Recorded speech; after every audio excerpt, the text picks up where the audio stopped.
Chapter 14. The Fan Man in the House of the Dead. I am standing on the shore, dripping wet, man. I must therefore crawl up through these bushes, man, and disrobe. Off with my brand new suit, man, in which I am wringing out and hanging on a tree limb, man, in the sun. Here comes a cop, man, and he sees my suit hanging out to dry, and he's coming over to the bushes, which I am hiding my naked person. What's going on here? Hey, look, man, I fell in the fucking lake with my new suit on, man, and I am trying to dry it out. Oh, you fell in the lake? Well, how did that happen? Well, I slipped, man. I was standing on a rock looking for a fucking fish, and I went down. He feels my clothes, man, just to make sure. Yeah, they're wet all right, aren't they? This is a drip dry suit, man. It'll be dry in no time. Well, keep out of sight. Right, man. I am hiding in these bushes, man. Thanks. Cop man walks off, twirling his billy stick. Fortunately, man, he did not want to look inside my soaking wet satchel, man, wherein are traveling various organic health food materials which do not bear the good housekeeping seal of approval. My suit is hardly dry, man, but I cannot hang around in these bushes all day. I have got to put it on again, slightly damp. That's how it goes, man. It's what I get for coming to Central Park, man, instead of going to Van Cortlandt Park.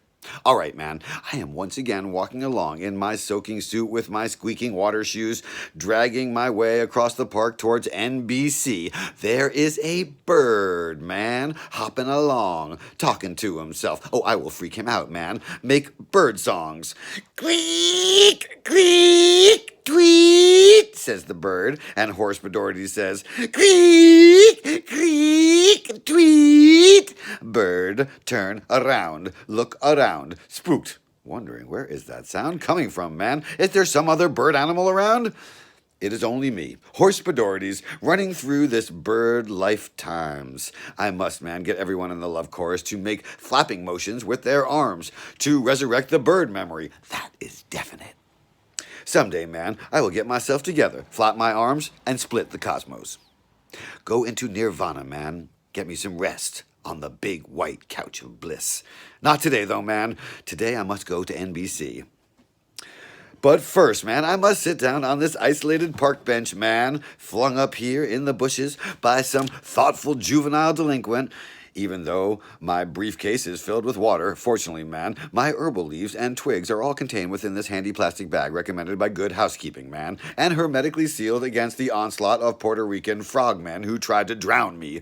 I have dry smoke, man, and now that I am in this quiet little spot, let me roll a tremendous joint of banana flakes in licorice paper. And though it is as big as a gorilla's finger, smoke it all completely, entirely down to the last stub end, which I shall swallow, and then, fortified by the life-giving brain fog of banana smoke, I rise. But before I rise, man, why not still roll another one, just to make sure I am really stoned, because sometimes, man, in my condition, it's hard to tell. Sprinkle flakes into paper, make cylinders of finger, roll perfect joint, and light. I am still sitting, man, not walking. Walk, Horace Bedorities. Walk in your wet suit. Okay, man, I am going. I am moving. The big bird is floating down the day. I seem to be coming out of the park, man, as well as out of my mind. And, man, what does that sign say? 76th Street. Jesus, man, what am I doing up here? NBC is down in Rockefeller Center. But here ahead of me, man, is the Museum of Natural History. Let's go take a look at stuffed animals. Go up the steps of the museum and enter the dark building, into dark hallway, where a herd of old gray elephants are walking along, tall, man, with glass eyeballs. Look, man, they have stuffed gorilla family here, standing in a fantastic, vivid, lifelike arrangement of foliage of rocks to stimulate the African mountain range. The grass slopes down, and beyond it, curving in incredibly real fashion, is a painting of great and further distances, the African plains. A gorilla is standing in his Garden of Eden, man, looking down the hillside, couple little baby gorillas sitting around fucking with some berries, and the old lady gorilla is sitting in the doorway with her saggy gorilla tits, all coming up the hill through the faraway jungle trees on this marvelously accurate and beautifully arranged diorama of jungle life is the natural biologist, scientist, collector man with his net, and he is coming to stuff the apes and take them back to his weird house. Faint smell of decay in the air. Hides must give off a little stink every day, but dig, man, the sound of the great ventilators, making a tremendous hum in the background. Man, I must find out the source of that sound. Here is the office of the curator, man. Go directly in. Secretary sitting at a desk looks up. Yes, may I help you? Fan, man. Here to repair the fan. Some trouble with the ventilator? We received a call at the main office. Well, let me see. I guess that would be maintenance. I'll ring them. Hello? Never mind. This is the curator's office. There is a fan repairman up here. There is some trouble with the ventilator. The pitch is slightly off, baby, and we can always tell this sort of thing by the sound it makes. Well, very good. Thank you. A guard will be here in a few minutes, sir, to take you. Oh, thank you so much. I've noticed it's been a little stuffy in here today. Oh, yes, the pitch is probably slightly off in the main blade. Dig into satchel, bring out tuning fork, stripe on kneecap, holding it up to secretary's ear, and give her an A440 vibration per second in her ear canal. There, baby, is a proper pitch. Oh, how interesting. You tune it like a musical instrument. Oh, exactly. There is an amazing correspondence between fans and musical instruments, excluding, of course, the violin. Well, here's the guard. You called, Miss Winston? Yeah, can you take this gentleman to, where exactly do you have to do your work, sir? Well, at the main unit. The big fan, man. It must be in the basement somewhere. Oh, right. I know where you mean, man. Just follow me, sir. Bedority's repairman. Repairman Bedority's and the guard walk down the hall, man, down some steps and down another hall and open a door marked staff only. And go down some more steps into the sub-basement of the lonely house of death, man. Into the cold stone cellar, man, where the hum is growing louder, man. The great roaring drone of the supreme fan is exciting my eardrums to the visionary state, man. Man, what a sound. Opening my mind completely out, tremendous vibrating drone. Brahmo!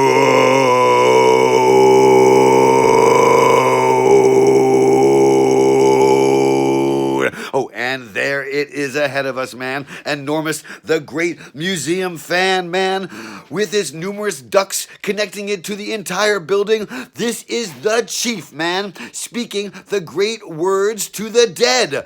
Bravo!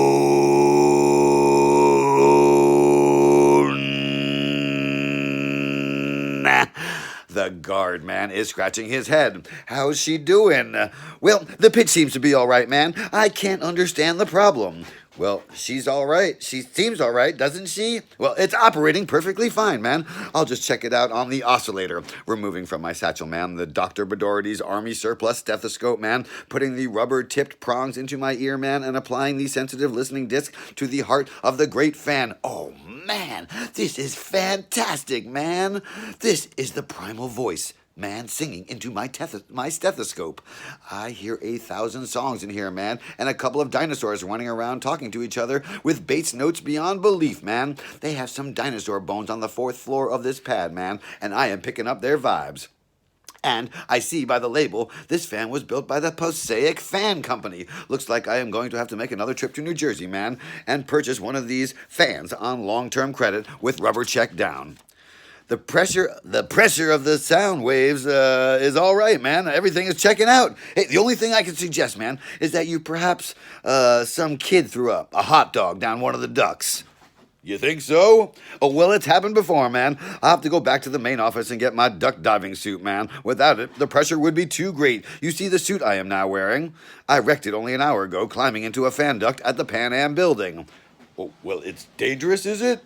Right, man. I will be back in an hour or so. You might want to take a piece of chalk from my satchel, man, and go through the building and mark each of the vents with an X so that when I get back, we can go straight to work. Well, will do. And up we go, and up again, and out the side door of the museum goes Fan Repairman Bedority's.